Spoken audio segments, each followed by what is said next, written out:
Most welcome dear students, आप सभी लोगों का स्वागत है आपके अपने यूट्यूब चैनल रजिस्टर पर। क्लास 12 के जो बच्चे हैं उनके लिए देखिए यह मॉडल पेपर आया हुआ है। बायोलॉजी के बच्चों के लिए जीव विज्ञान का उनका पेपर है डियर स्टूडेंट्स, तो वे बच्चे इस मॉडल पेपर को जरूर देखकर जाएंगे एक बार अपने बोर्ड एग्जामिनेशन में, क्योंकि ये देखिए आप लोग के लिए बहुत ही इंपॉर्टेंट है। जानते हैं कि डियर स्टूडेंट्स, जो बायोलॉजी आपका होता है वो प्रैक्टिकल सब्जेक्ट है आपका ना, प्रैक्टिकल होता है। तो इसमें इसीलिए देखिए यहाँ पूर्णांक जो होता है आपका 70 नंबर का पेपर बनता है और समय जो आपका मिलता है वो 3 घंटे 15 मिनट का होता है। ठीक है डियर स्टूडेंट्स, तो यहाँ पर जीव विज्ञान के जो बच्चे होंगे वे वीडियो में अंत तक बने रहेंगे और ये देखिए आपका मॉडल पर न्यू है। तो डियर स्टूडेंट्स, इस प्रश्न को कभी भी छोड़कर मत जाइएगा, इस सभी महत्वपूर्ण प्रश्न इसमें शामिल किए गए हैं आपके।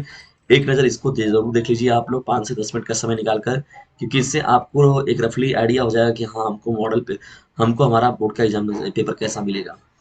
डियर स्टूडेंट्स, यहाँ पर आप देख रहे हैं, देखिए पहला आपका जो यहाँ पर है, जो पेपर में आप देख रहे हैं यहाँ पर पहला आपका प्रश्न। तो आप जानते हैं कि पहला जो पेपर मिलता है आप लोग को उसमें विकल्प ही मिलता है, यानी विकल्पों में चुनकर हम लोग को बताना होता है जो राइट आंसर होता है ना। तो यहाँ पहला आपका क्या हो जाएगा, ये बहुविकल्पी ही हो जाएगा। एक का है निम्नलिखित में से कौन सा पुष्प नर जनन अंग का प्रतिनिधित्व करता है। तो ये देखिए पहला दूसरा तीसरा चौथा चारों ऑप्शन आपके दिए हुए हैं ना। उमंग हो गया, जायांग हो गया, गुरु बीजा गुड़ाधानी हो गया, परागकण हो गया। ठीक है, तो इसमें बताना हम लोग को कि पुष्प नर जनन अंग का प्रतिनिधित्व इनमें से कौन करता है। थर्ड क्वेश्चन देखिए, मनुष्य में संतान का लिंग निर्धारण कौन करता है। देखिए माँ के लिए गुणसूत्र से, अंडाणु के माप से, शुक्राणु के माप से, पिता के लिंग गुणसूत्र से। तो क्वेश्चन ये बहुत ही मोस्ट इंपॉर्टेंट प्रश्न है और कई बार आपके बोर्ड एग्जामिनेशन में ये जो प्रश्न है वो पूछा गया है और आगे भी इस प्रश्न के पूछे जाने की संभावना है। और ये जो प्रश्न क्वेश्चन वो आपके कंप्यूटर एग्जाम में भी कई बार पूछा गया है, इसीलिए देखिए इस प्रश्न को यहाँ पर शामिल भी किया गया है। ग जो आपका प्रश्न जाएगा क्वेश्चन, जेनेटिक इंजीनियरिंग का उपयोग होता है चिकित्सा में, कृषि में, इन दोनों में, किसी में नहीं। ये आपका ग प्रश्न हो जाएगा। घ प्रश्न क्यों बढ़ते हैं, लाइकेन जो पारिस्थितिकी अनुक्रम को प्रारंभ करने में सक्षम है, वास्तव में यह सजीवी सचर है। शैवाल और जीवाणु, शैवाल और कवक, जीवाणु और कवक और फंजाई। तो रेडियोसेंस पारिस्थितिक अनुक्रम को प्रारंभ करने में सक्षम जो है वह वास्तव में कौन से सजीवित सचर है इनमें से ना, ये कौन सा जोड़ा है इसमें से आपका करेक्ट होगा, इसके बारे में हम लोग को बताना है। ठीक है डिस्टेंस, तो ये आपका प्रश्न हो जाएगा और ये इंपॉर्टेंट प्रश्न है आपका। देखिए बहुविकल्पी प्रश्नों की जब सीरीज समाप्त हो जाती है आप लोगों की, तो अब आपका स्टार्ट होता है क्या, अति लघु उत्तरीय प्रश्नों का सीरीज। एक तरीके से देखा जाए तो अति लघु और बहुविकल्पी में कोई विशेष अंतर नहीं होता है। जो बहुविकल्पी आप देख रहे हैं वो अति लघु में भी जा सकता है और जिस अति लघु को आप देख रहे हैं वो बहुविकल्पी में भी जा सकता है। बस यही रहता है कि उसमें 4 आपको विकल्प के साथ प्रश्न मिलेगा। तो दूसरे में देख रहे हैं क्वेश्चन यहाँ पर कि अति लघु उत्तरीय प्रश्नों की सीरीज में, तो क जो आपका प्रश्न क्या है यहाँ पर, देखिए क प्रश्न जो है इंपॉर्टेंट है ना। जो का आपका प्रश्न जाएगा, क्लाइन फेल्टर एवं टर्नर सिंड्रोम में गुणसूत्रों की संख्या लिखिए। ठीक है। ख जो प्रश्न हो जाएगा डिविजन आपका, नर जन्म कोशिकाएं किसी विभाजन द्वारा शुक्राणुओं का निर्माण करती हैं ना। ग जो आपका प्रश्न जाएगा, परागकण मातृ कोशिका में गुणसूत्रों की संख्या क्या होती है। यह प्रश्न आप देख लीजिएगा, डिविजन बहुत ही इंपॉर्टेंट है। परागकण मातृ कोशिका में गुणसूत्रों की संख्या क्या होती है, यह आपका ग प्रश्न हो जाएगा। घ प्रश्न आपका क्या है, उस एंजाइम का नाम लिखिए जो डीएनए अणु को खंडों में तोड़ देता है। नोटिफिकेशंस ये देखिए बहुत ही अंदर के कुछ प्रश्न पूछे गए हैं आप लोग के ये इस मॉडल पेपर में, तो ध्यान से देखिएगा इन सभी प्रश्नों का उत्तर आप लोग। कार्बन डाइऑक्साइड का स्थिरीकरण करने के कारण पौधों को क्या कहते हैं। देखिए कार्बन डाइऑक्साइड जब होता है डिफ्यूजन, कार्बन डाइऑक्साइड का स्थिरीकरण करने के कारण पौधों को क्या कहते हैं। ये आपका दूसरे का जो है वो अंग प्रश्न हो जाएगा ना। तो इस तरीके से आपके 5 प्रश्न शामिल किए गए देखिए डिविजन्स अति लघु में। अब बढ़ते हैं हम लोग अति लघु से आपके लघु उत्तरीय प्रश्नों की सीरीज की ओर देख रहे हैं। तीसरा आपका जो है 2-2 नंबर का यहाँ प्रश्न दिख रहा है डिविजन्स आप लोग को दिख रहे हैं यहाँ पर। देखिए आपको 2-2 नंबर के प्रश्न समूह दिख रहे हैं ना पूरा का पूरा। और यहाँ पर प्रश्न देखिए यहाँ पर लघु उत्तरीय प्रश्नों की सीरीज का, पक्षियों में लिंग निर्धारण को स्पष्ट कीजिए। ठीक है। और ख जो हो जाएगा बहुत ही मोस्ट इंपॉर्टेंट प्रश्न है डिविजन्स, वाटसन तथा क्रिक द्वारा प्रस्तुत डीएनए के कुंडलिक मॉडल का स्वच्छ नामांकित चित्र बनाइए। डबल हेलिक्स मॉडल जो डिविजन था ना, कुछ ऐसे ही मॉडल था ये करके ऐसे ना। ये देखिए ये चीज था और यहाँ पर ये चीज जब ऐसे करके मॉडल आप लोग पढ़े थे, तो वाटसन और क्रिक द्वारा दिया गया था डबल हेलिक्स मॉडल ना।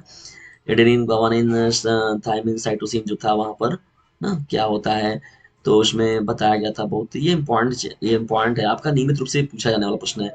वाटसन और क्रिक वाला जो बताया डबल हेलिक्स मॉडल जिसमें एडेनिन गुआनिन साइटोसिन होता है ना, थायमिन। तो ये इंपॉर्टेंट आपका प्रश्न हो जाएगा। ठीक है, चलते हैं हम लोग पढ़ते हैं। अब देखिए ग प्रश्न क्यों, देखिए ग आपका प्रश्न क्या है। तो ग आपका प्रश्न दिया गया, प्रतिरक्षा क्या है। प्रतिरक्षा क्या है इसके बारे में हम लोग को बताना है। घ डिविजन जो प्रश्न है हम लोग का, आर्किड पौधा आम के पेड़ की शाखा पर उग रहा है। आर्किड और आम के पेड़ के बीच पारस्परिक क्रिया को आप कैसे स्पष्ट करेंगे। ये आपका तीसरे का घ प्रश्न हो जाएगा। अंगद इक्वेशन प्रश्न क्या हो जाएगा, जैविक अनुक्रिया के तरीकों का स्वच्छ आरेखीय आरेखीय निरूपण दर्शाइए ना। ये आपका प्रश्न संख्या अंग हो जाएगा डिविजन। इसको देख लीजिएगा डिस्कशन, और ये इंपॉर्टेंट है, याद रखिएगा, इन प्रश्नों को भूलिएगा कभी भी मत आप लोग, इसको एक बार रिवाइज जरूर करके जाइएगा।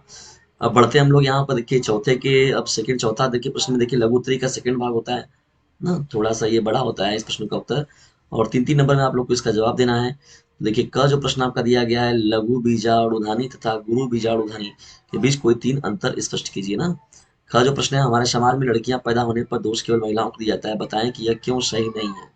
देखिए डिस्टेंस बहुत ही इंपॉर्टेंट प्रश्न है, प्रश्न संख्या ख जो है आपका ना, इसको याद रखिएगा। और चौथे का ग प्रश्न जो दिया गया डिस्टेंस, एक शंकर क्लास का प्रयोग करते हुए मेंडल के प्रभाविता का नियम की व्याख्या कीजिए। देखिए मेंडल के प्रभाविता का नियम बहुत ही इंपॉर्टेंट है। चौथे का जो ग प्रश्न है डिस्टेंस ना, वो बहुत ही मोस्ट इंपॉर्टेंट प्रश्न है, इस प्रश्न को कभी भी आप लोग भूलिएगा नहीं, क्योंकि ये प्रश्न जो है आपका नियमित रूप से आपके एग्जाम में पूछा जाने वाला प्रश्न रहा है। ठीक है डिस्टेंस, बढ़ते हम लोग चौथे के घ प्रश्न की ओर।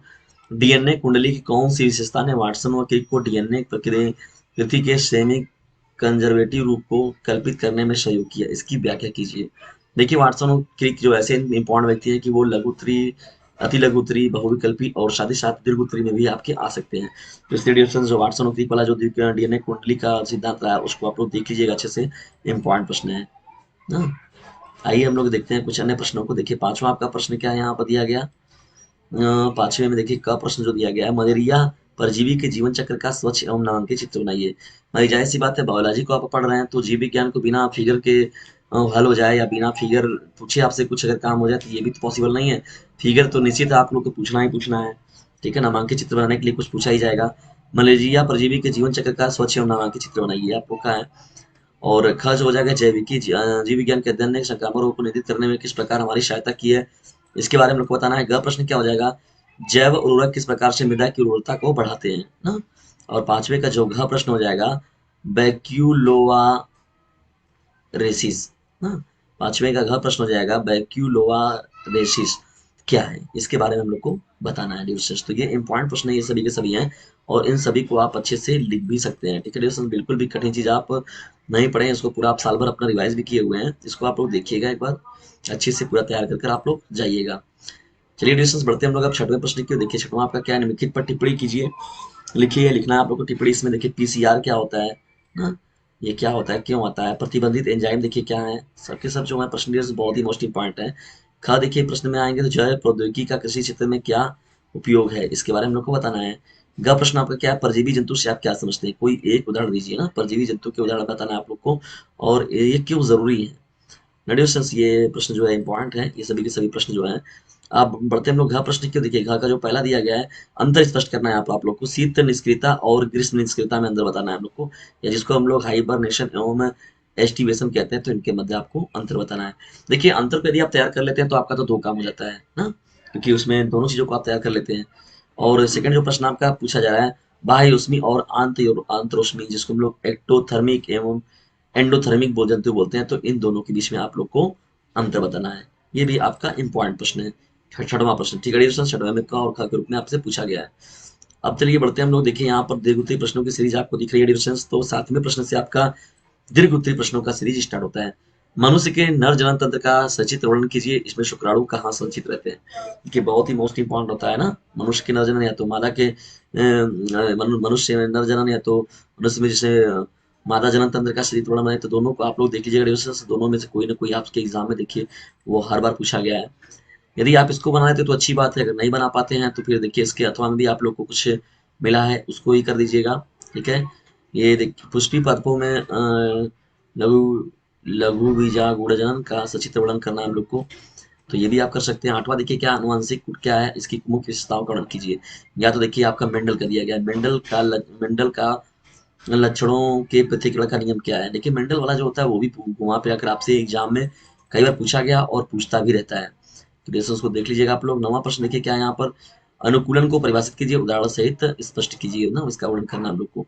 या तो ये नहीं कर पाते तो इसको कर दीजिए, किसी भौगोलिक क्षेत्र में जाति क्षति के मुख्य कारण क्या है, वो आप लोग को बताना है।